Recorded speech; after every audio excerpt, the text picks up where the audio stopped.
Welcome to Mentor Conversations at SCORE Houston, where we bring you insights and stories from our mentors. You'll hear from senior executives, entrepreneurs, and professionals who volunteer their time to guide small businesses.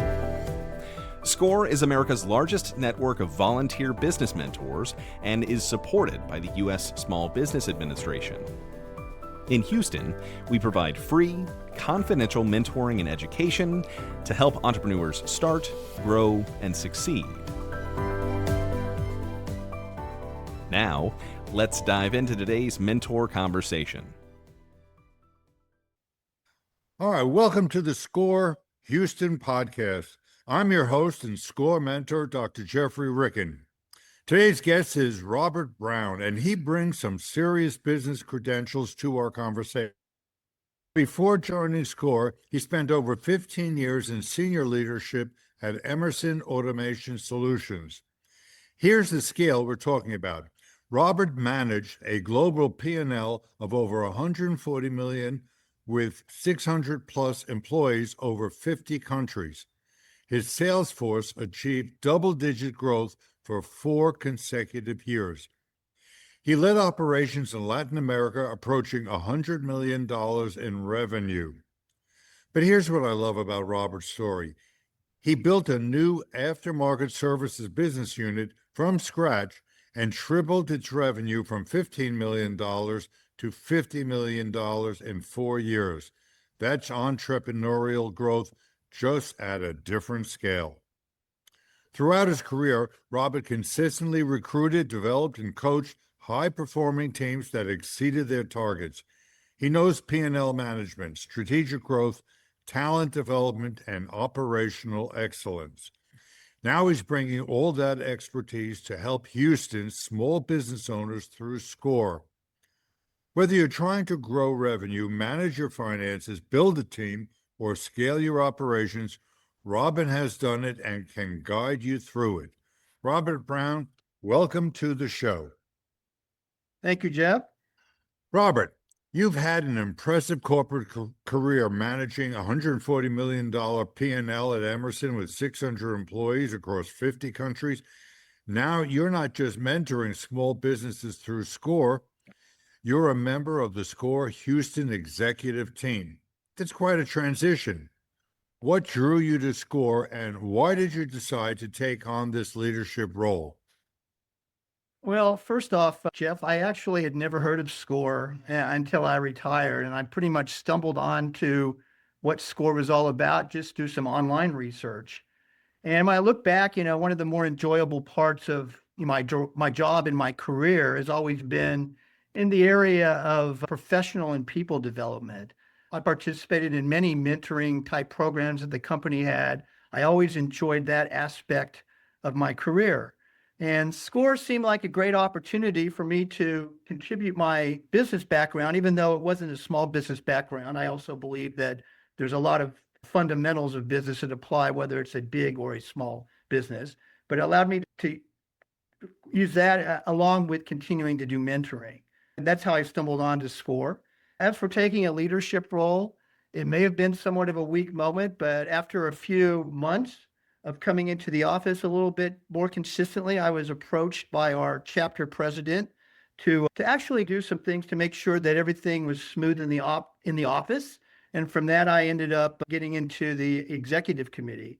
And I'm really glad that I did that because it did allow me to get to know a lot of the great mentors that we have in Houston a little bit more intimately than had I just been doing mentoring on my own. So now you're working with Houston entrepreneurs who might be managing their first 100,000 in revenue. What surprised you most about the challenges small business owners face compared to managing a $140 million global operation like you've done?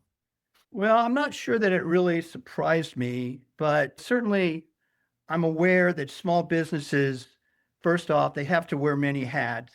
And they have to be very creative in getting resources that you may not have or that you may not have the same issues in a larger corporation. The other thing is that large corporations have somewhat of a cushion to maybe bad decisions that you don't necessarily have with small businesses. There are a lot of large corporations that may go several months, and in some cases, even several years running negative cash flow. You really can't do that in a small business. The business will certainly be crippled or even disappear if you do that. Same thing, larger businesses or larger companies can make a couple of bad hiring decisions and absorb that, whereas that may not be the case in a small business. And similarly, whether it's a product launch in a large business, sometimes those don't go well.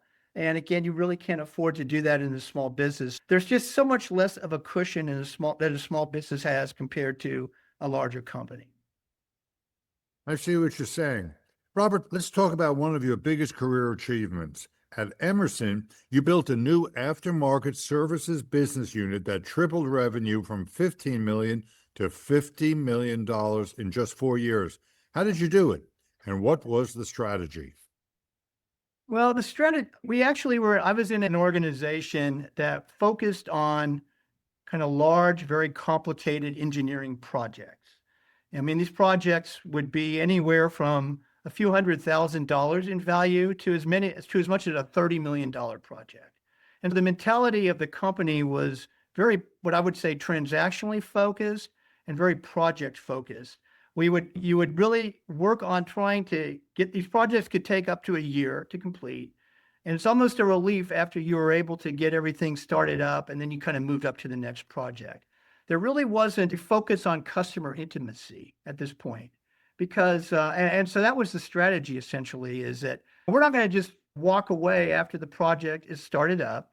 We want to make sure that the customer gets as much value out of this particular project as possible. And then continue to maintain more of a life cycle relationship with the customer. Doing that, making sure that the customer sees the value of that, has a couple of benefits. First off, there's the revenue benefit that we talked about because we were able to identify types of services and types of services that the customers value that they would pay for. But ultimately, it's also maintaining this intimacy with the customers so that we are able to then viewed as a trusted advisor for them so that whenever they have any other needs, that we can fulfill them. And that's really essentially it's really a strategy of customer intimacy with the benefit of the revenue, but also the customer retention being a benefit. I understand. So it was about building relationships on a more personal level. Oh, absolutely. I know when I started into the role, and one of the things you do find out is that one size does not fit all with customers. When I first started in that particular role, I went into many remote places throughout the world visiting with our customers to try to understand what they need and what their pain points were, and to see what we could do to alleviate the pain and kind of help them get as much value as possible. And I find that someone in a remote area of China may have a different need than someone here in North America. And so but the benefit is that we were able to kind of customize what we were able to provide kind of based upon those needs. So it was one size didn't fit all. You really customized it, and that helped with different cultures, apparently. Yeah, absolutely. Now, when most Houston small business owners hear the expression aftermarket services, they might think that only applies to big manufacturing companies. But you said this concept is critical for small businesses too. Can you break down what aftermarket revenue really means for a service business or retail shop or even a product company here in Houston? Sure. Again, I think everyone should have a service strategy of some point that focuses on becoming intimate with their customers. And aftermarket is simply revenue kind of after the first sale.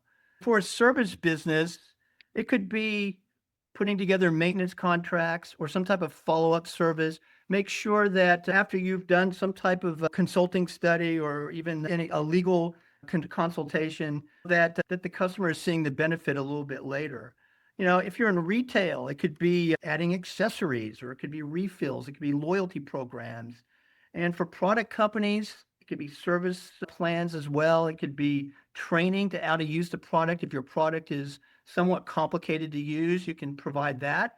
Upgrades. So sometimes instead of getting something new, there's an opportunity to upgrade the product to where you get the same benefits of something new, but it may not cost as much as a new installation. And again, besides the additional revenue, the real benefit of this type of a service strategy life cycle strategy is to keep you close to the customers, increasing customer retention so that whenever they have another need for something new, they're going to come back to you. All right. Let me get practical. Say I'm listening right now and I run a plumbing business, for example, or an HVAC company, a cleaning service, or I sell products to customers.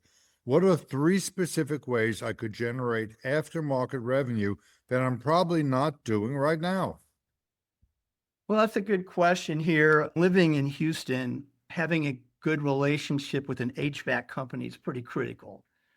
And I have a very good HVAC company that I've been working with for 10 years. And this is a small business.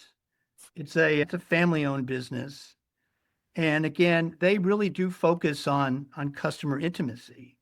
Now, you need to be competent. You need to make sure that when you come in, you're able to fix the product. That essentially will generate some trust. So competency and trust is really the first 2 things that you need in order to be successful here. Once that's done, this particular company that I work with take almost ownership in making sure that our system is working. And so twice a year, they will let me know, for example, that they are available to come out and look at the air conditioning system before the summer to make sure it's working, and to look at the heating system in the winter to make sure that it's working. And of course, I am willing, because I trust this particular company, I'm willing to have them come out, and I'm willing to pay them to come out and do that work.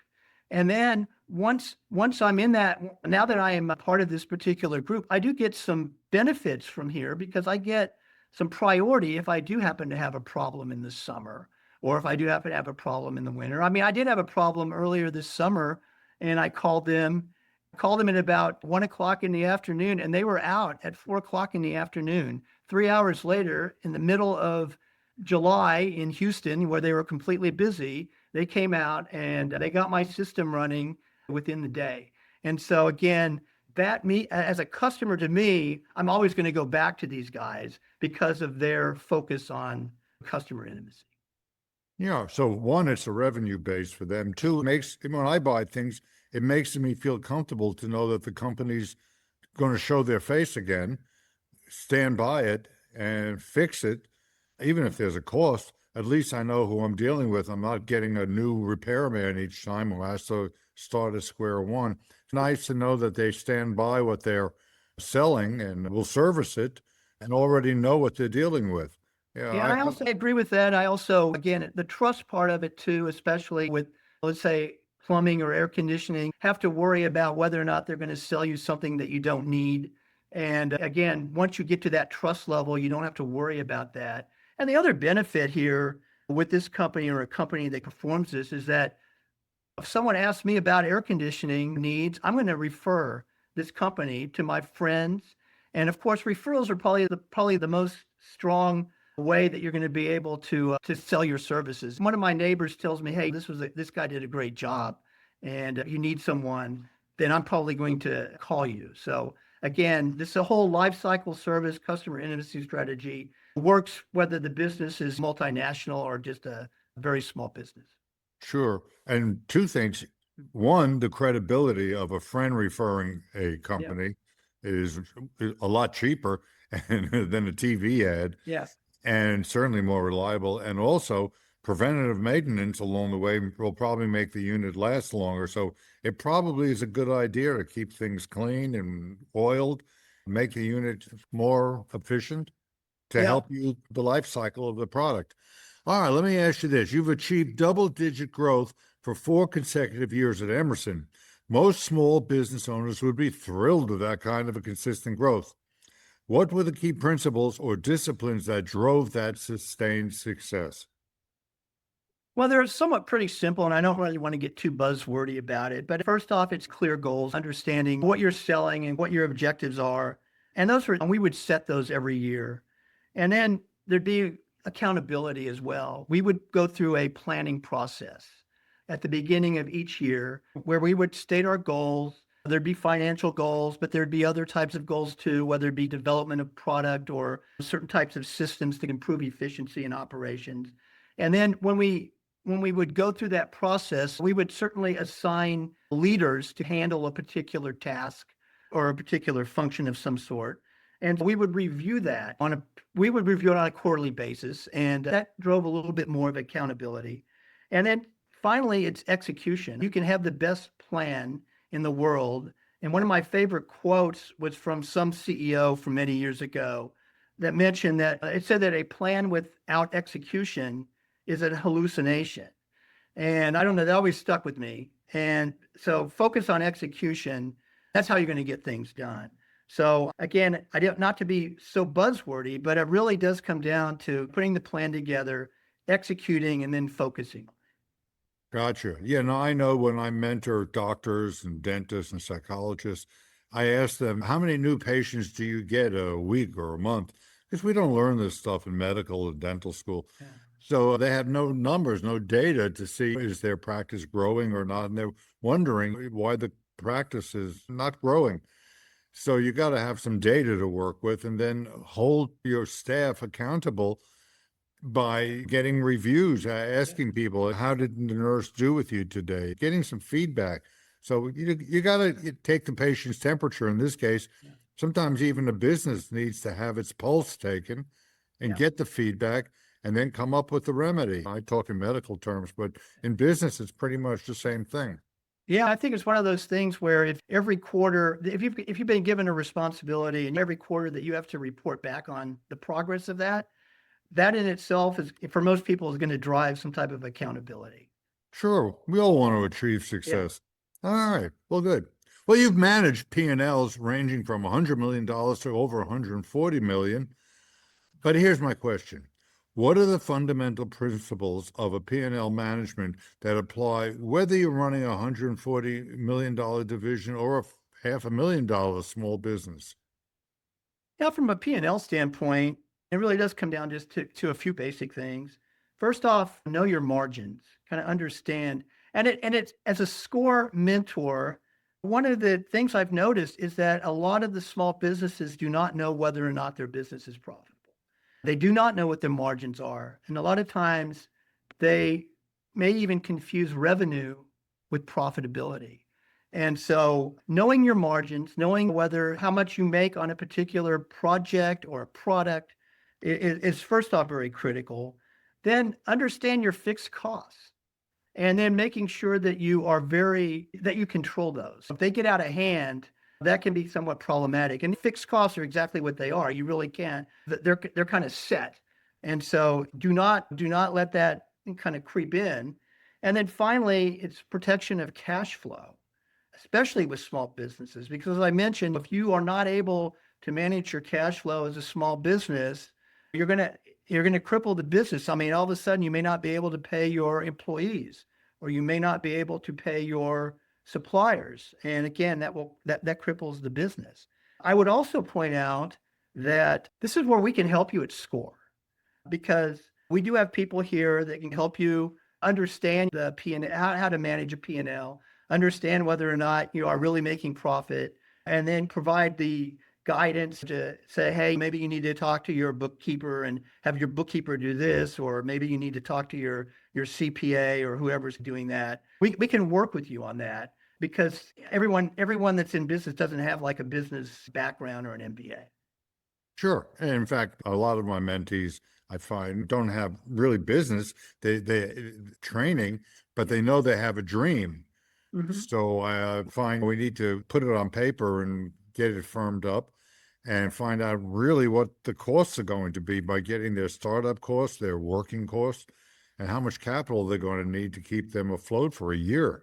Yeah. So yeah, cash flow and profitability and cost structure are critical to the success of any business. And a lot of us, we didn't learn this in high school or even in college.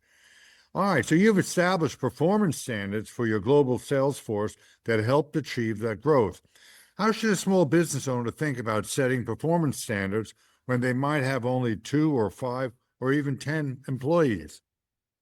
I think, again, with that, I think it's, again, part of setting expectations and making sure that the people in the organization understand the expectations for small businesses. I would focus on that over policies instead of creating all of that as small businesses. I just think that's unnecessary for a small business. Just establish some expectations and then set a few measurable goals And then again, as we mentioned before, just start to review them. And again, maybe the goals are to, maybe maybe they're not as achievable as you may have thought. That's why you have to go through these review processes and maybe reassess over a period of time. But the other thing too is let's give some regular feedback to the salesperson or the person in the organization. And then I also would say, especially with a small business, you want to reward them for the successes.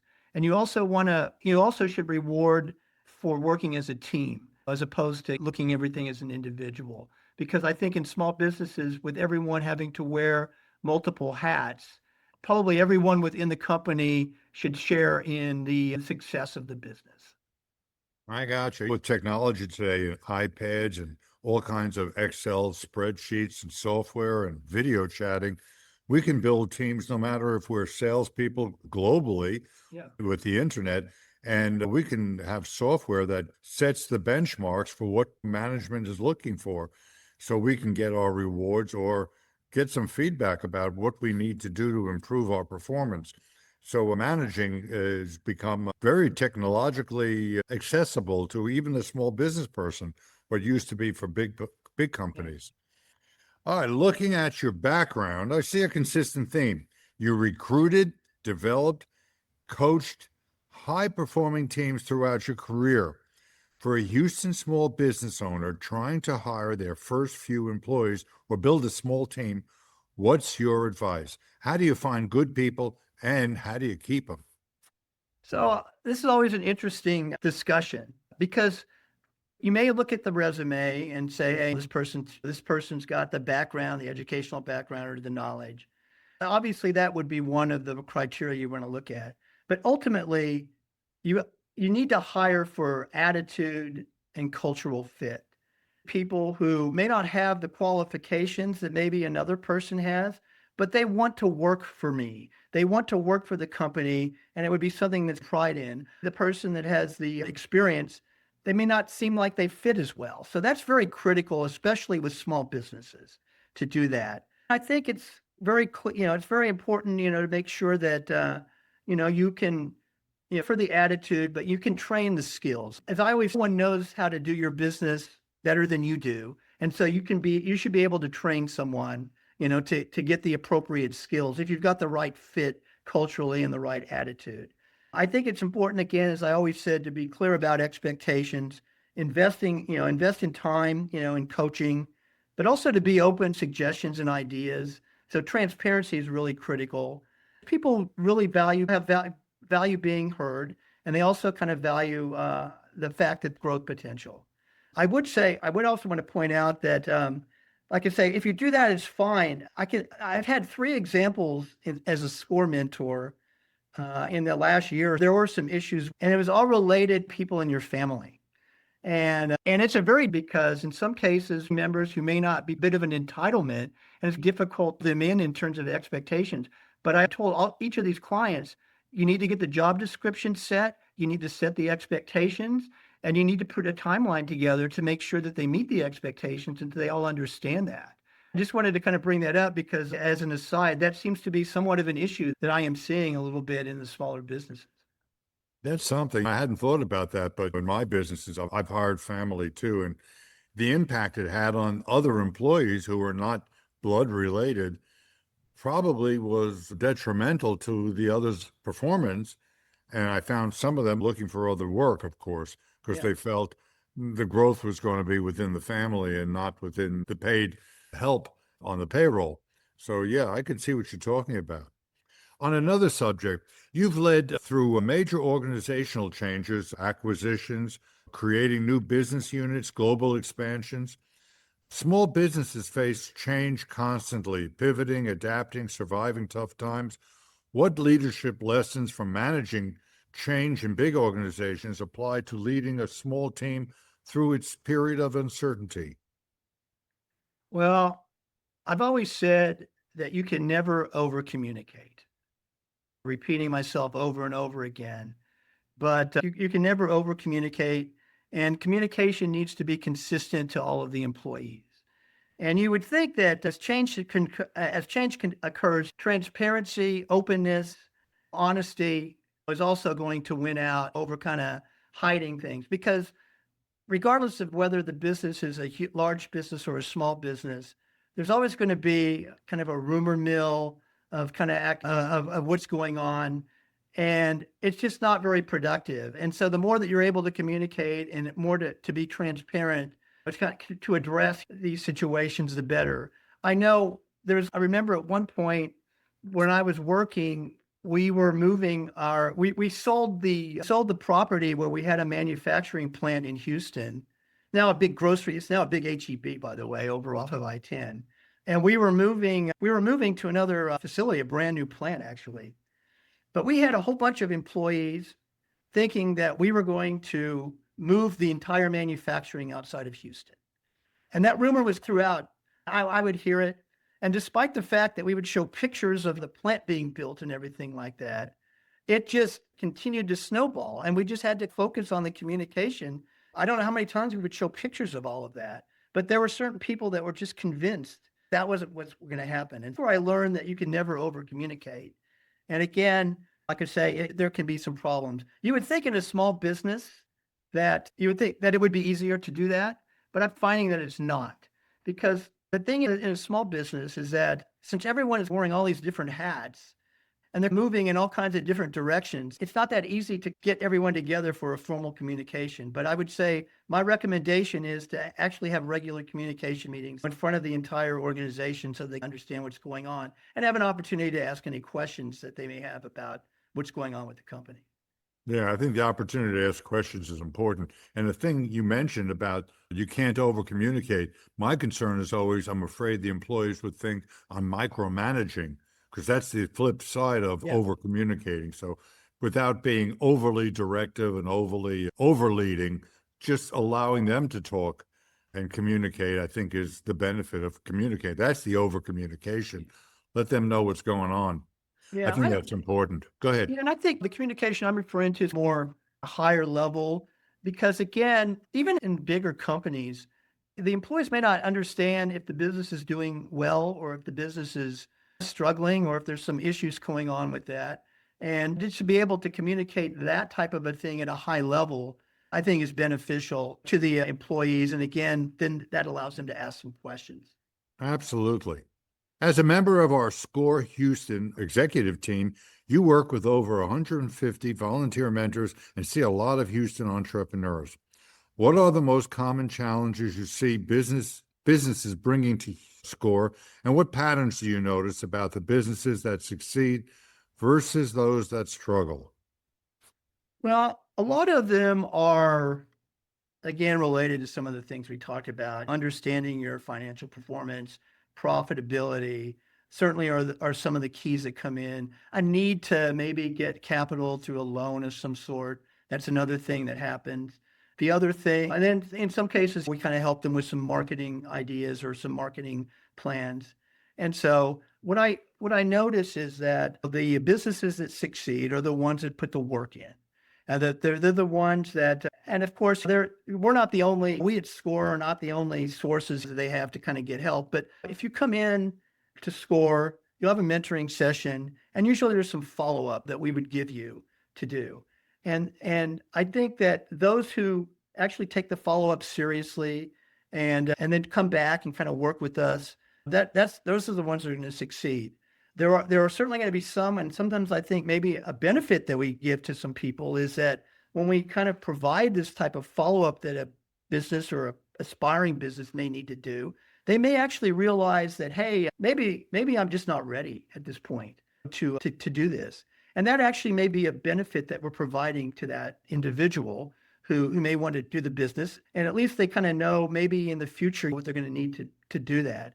But certainly, if you're willing to do the work, those that are doing the work are the ones that I see that are succeeding. So, yeah, you put the time in, sure. And people need to be aware, listeners need to be aware that we have people in every specialty, every facet of the business world, whether it's management, business development, financing, the legal, accounting, bookkeeping.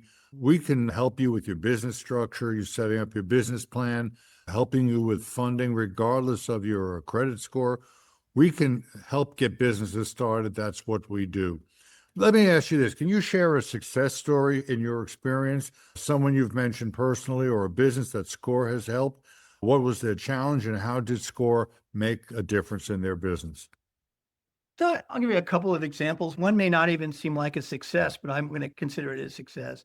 First off, the one success that comes to mind is from a woman that reached out to me outside of the Houston area, just based upon my background, which you can do in SCORE. You can go in, you don't have to necessarily just get a mentor that's in your local area. Because of my background in safety, I had field service engineers. This woman reached out to me. They ran a safety consulting company. They would go out to plants and train people with safety. And they were making a transition. Her father was in the process of slowing down and retiring and transferring the business, and she was going to be the new leader there. And she needed some assistance to that transition. We put together a certain type of a communication plan. And then she had some ideas as to how to expand the business that she needed some assistance with as well. And so I worked with her for about 6 or 8 different sessions where she was able to, first off, initially gain some credibility with the employees, but then they had some very successful marketing initiatives that gave them more customers and expanded their reach. So to me, that was one of the successes that comes to mind. And the reason I like that one is because I was reached out personally on that. Another one, I had a client who was a hairstylist or is a hairstylist. And she had an area in a retirement facility where she was able to do the hairstyling. And the ownership was changing a little bit. She's a little bit frustrated and she wanted to go out on her own. And even though she had a pretty good business here at this retirement center, and she had ideas where she wanted, and we went through the whole process of going through the loan, putting together the business plan. We're also looking at other alternatives as well. And again, after about 5 or 6 different sessions, she actually had a site even picked out. She came back and she said, I've gone through all of this, and I actually think what I'm doing, where I'm at right now, is probably the best place for me. And she said, I work now with the new ownership. I've got a little bit extra space, so I can now expand into nails, which I don't know what that means necessarily, but I know it's a big deal. And she's able to then bring people into that facility that don't necessarily live in the retirement community. So she still has the ability to bring in clients. And to me, that was a success because instead of maybe going on a path that could have been somewhat risky, she came to the conclusion after going through some of the tools and the material and the mentoring that we gave, and to come up and said, hey, I think I'm in the right place, and we can work on expanding what I do. So Yeah, well, that's a success. You probably saved people hundreds of thousands of dollars by the same thinking that maybe they don't need to build out a whole fancy office. If they're in a service, they can go to the customer, get in their car. They don't need the office rent at all, or the overhead. They can be profitable a lot quicker without the overhead. I've done that, and I'm sure other mentors in our chapter or nationally have done that as well. We can actually talk you out of doing too much where you don't need it. It's not profitable. Yeah, I think the key is, again, as a mentor, you need to have your client reach that conclusion on her own instead of us preaching or dictating down to that. And so giving them the tools, hey, this is what you need to do here, follow this up. And then in this particular case, my client, after really, she was putting in the work and she was really looking to see whether or not this is what she wanted to do, but she did reach the conclusion that this may be a little risky for me, and I can modify what I'm currently doing in my current situation and thrive that way. Robert, you've built businesses within businesses, led global teams, managed huge P&Ls, and now you're helping Houston entrepreneurs do the same thing at a different scale. What do you want Houston small business owners to know about SCORE and what we can do for them? So first off, we do more than just help you through the loan process. I think a lot of people may assume that that's what we do since we're aligned or we're a resource partner of the SBA. And you even mentioned it earlier. We have in Houston alone, we have over 100 certified mentors with broad backgrounds in different functional areas, different industries, and we're all here because we want to help you guys. We want to help small businesses.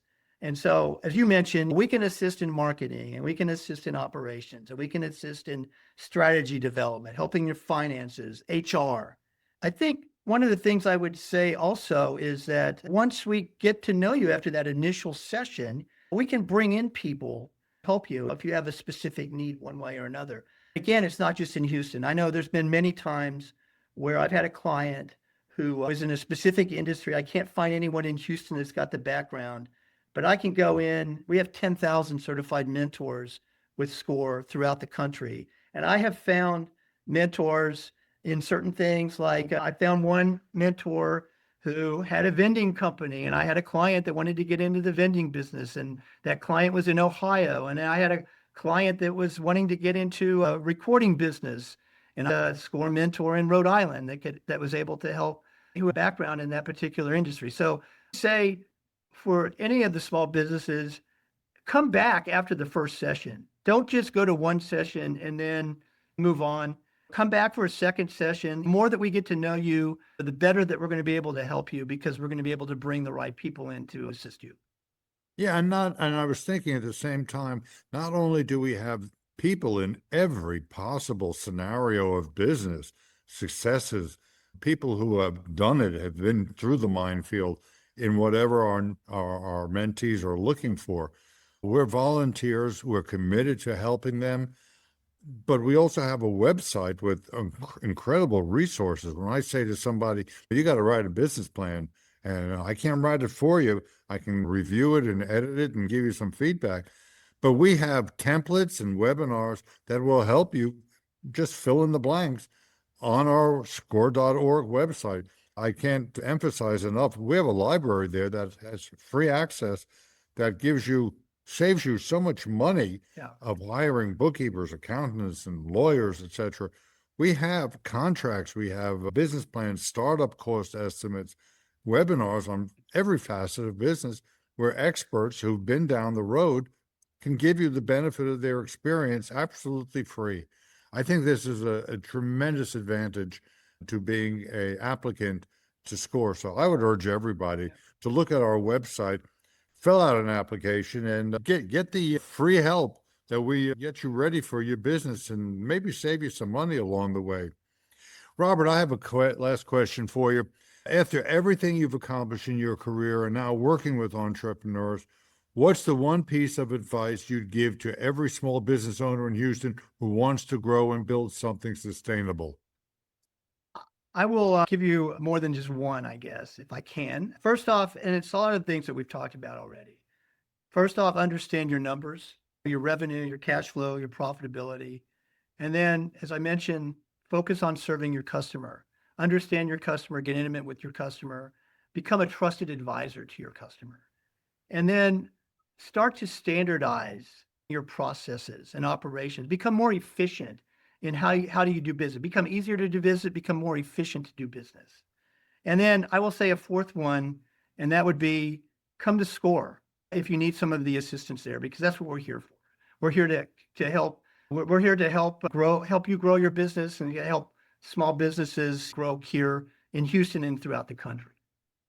Yeah, and we're not amateurs. SCORE has been in the business, volunteer business, since the mid-1960s. We're not reinventing a new service here. This has been around for a long time. Our parents and grandparents have probably had SCORE available to them.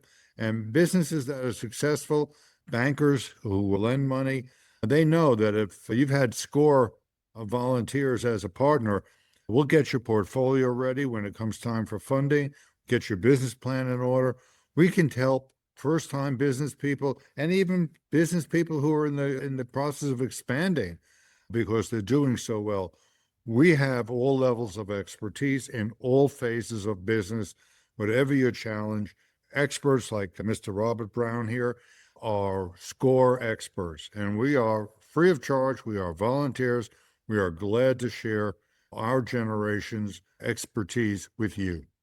So with that said, Robert, I can't thank you enough for all the wisdom you've shared today with us on this podcast, and SCORE is better for you with it. Thank you for your help and assistance today. Thank you for having me. It's been enjoyable. Thank you, Robert. Thanks for listening to Mentor Conversations at SCORE Houston. If you're an entrepreneur or small business owner, we'd love to support your journey. You can reach us at 713-487-6565 or visit us at 8701 South Gessner, Suite 1200, Houston, Texas 77074. Our office is open Monday through Friday, 10 a.m. to 2 p.m., except for federal holidays. Walk-ins are always welcome. To learn more, to request free mentoring, or to register for workshops, visit us online at score.org/Houston. Until next time, keep learning, keep growing, and remember, at SCORE, we're here to help you thrive.